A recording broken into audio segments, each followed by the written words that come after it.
Welcome back to the Coach and Crew Show. I'm your host, Charlie Krause. Joining me is crew members Phil, aka Tantor, and Devin. And if you haven't done so lately, please make sure you like and subscribe to our videos. Check out our website, coachandcrewshow.com. Each week we produce several NFL hot topics. We comment about them. We give our perspectives. Sometimes they stick to the wall. Other times we get a very good open debate and discussion about them. So maybe this will be more of the same. Maybe everybody will just be universally agreed. We'll see. Today, topic number one. So one of our topics this week is the NFL referees. Now, I take this perspective of everybody can criticize. So what are you going to offer to help better strengthen the conversation? Because if this is just a conversation of us complaining, only Phil's going to watch this video because he loves to hear people complain. That's his favorite pastime, is people complaining. I would like to hear solutions as well. So I'll start with just a one-word answer, and then we'll circle back to me, and I'll further explain my initial take. It comes down to investing, and I'll explain later what I mean in greater detail about how I think the NFL could invest greater. So, Phil, you probably have a lot more passion towards this answer and a lot more depth, even though Byron can cut a promo about the NFL referees with the best of us. But if I have to listen to one more video about NFL referees, what? That's right, they've been bad for decades. What? I said centuries. What? I said Des Bryant. What? I said Calvin Johnson. What? I said Ram Saints. What? I said Fail Mary. What? I said Tim Couch. What? Look, I think that the NFL referees are still part-time employees, well, they're part-time contractors. They need to be full-time employees, and I understand the perils of that. That means that they will unionize and the NFL will lose any type of control they have over the referees. So there's a good and a bad with that. But what we've got here is two championship games, one for the national NFC and one for the AFC, that were both poorly officiated. I'm an old dude in 50 plus years. I've never seen a do-over play ever. And it still doesn't make any sense, even though that didn't really affect the game. But that just showed you how poorly that game was refereed between the Chiefs and the Bengals. And they need to be professionals. That needs to be their job. That needs to be their career. And then there needs to be consequences to actions. They need to be graded. They need to be put on a scale where they're not going to work the big games if they suck. And that's the bottom line. I've ref football games. I mean, I am a professional referee also in multiple sports. I sucked as a football referee. So it's a tough job, and I wasn't any good at it. So I stopped refereeing football games. I like to watch the ball and watch the game and not do my job. And that's unfortunate. But I know you're human. It's the human element. You're going to make some good calls. You're going to make some bad calls. But you try to make the best calls you can and have a little bit of dialogue with the coaches so that they don't crucify you, and understand that, hey, you're going to make some mistakes just like the coaches make bad calls and the players do stupid crap on the field. Bill, you alluded to and hit at some of the points that I was going to make. I assumed you would. And I elaborate. I didn't want to over talk and then give you nothing to feed upon. I'm going to let Devin go, and then I'm going to circle back to things that you said and then expand upon that fully. So start off, I love all the memes and all of this about NFL being rigged, but at the same time, it's not true. It's the refs just suck. You're giving the refs too much credit if you're saying the NFL's rigged.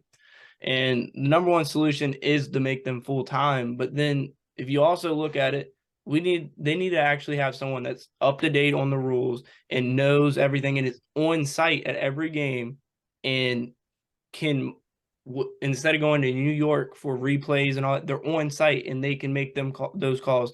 And then also what I'm tired of is the referees saying it's a judgment call. Some games, they don't want to end the game on a penalty, but then other games, they end the game on a penalty that's a ticky-tacky penalty. It shouldn't be a judgment call. If it's there, it's there.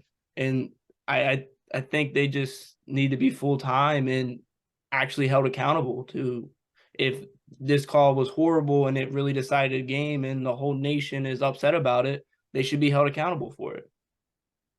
All right, both of you have said two of the key words under my umbrella of investment: full-time and accountability. Those were two of the bullet points I was going to hit on.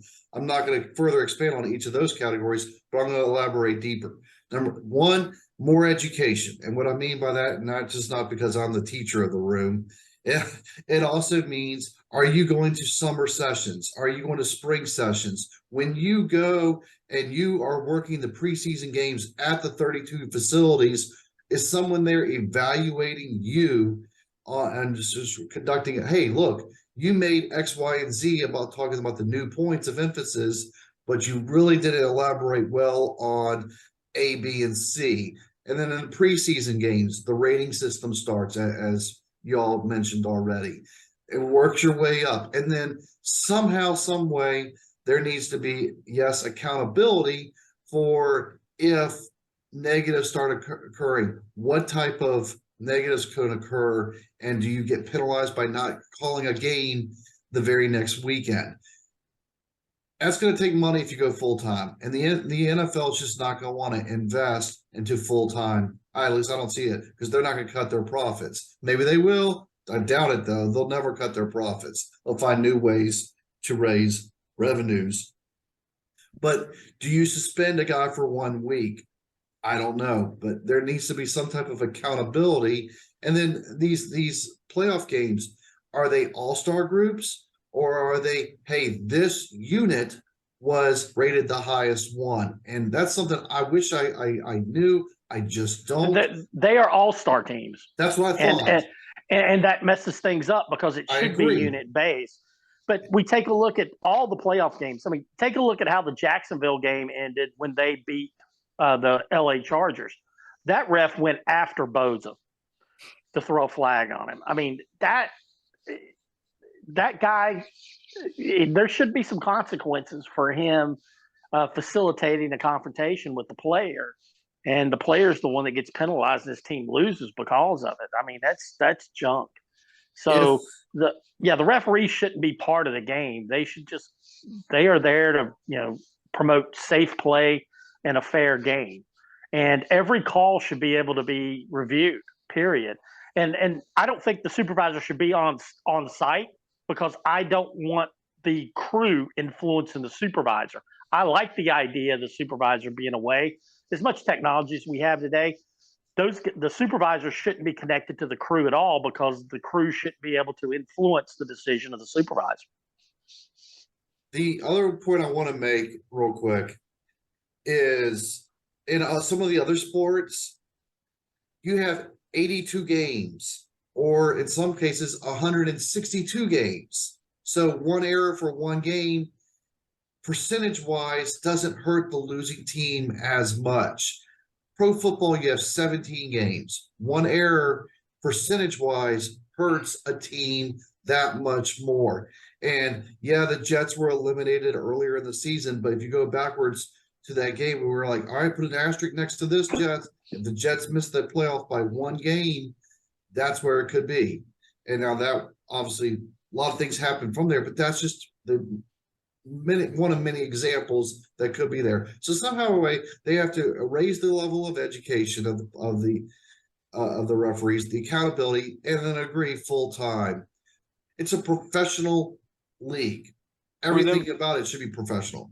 For them to be able to educate the refs better, they also have to outline their rules better, because some of them, like with catches, there's not a distinct if that's a catch or not. They need to fix some of their rules and make them, this is what a catch is, this is not what a catch is, and things of that nature. I swear this will be the solution to all solutions. Well, roughing the quarterback. What's roughing the quarterback to? I mean, it depends upon. As far as the catch goes, it's a judgment call. As far as the catch goes, I have the solution of all solutions. We hire a grandmother to be the head of catching officiating. If grandma says it's a catch, it's a catch. Grandma doesn't know any other rule. Grandma doesn't want to know any other rule. Grandma can't even tell you who Tom Brady is. but grandma knows what a catch looks like. And if you're trying to explain to grandma and she's getting confused about why that is not a catch, because it may have possibly moved on a freeze frame, still frame, then no. Grandma can determine when a catch is made. Phil, you're looking at me either like I'm pure genius or the biggest idiot. Both. There's a fine line. It's amazing how there's a fine line between brilliance and idiocracy. It's all judgment. When I ref a game, though, it's all judgment on my part, and I try not to let my judgment provide an advantage for one team or the other. Make sure you like and subscribe. Go to our website, coachandcrewshow.com. Comment below if there is a way to clean up officiating that you think would be better and possibly more practical and realistic. Please comment below. Thanks for watching. We'll see you again next time.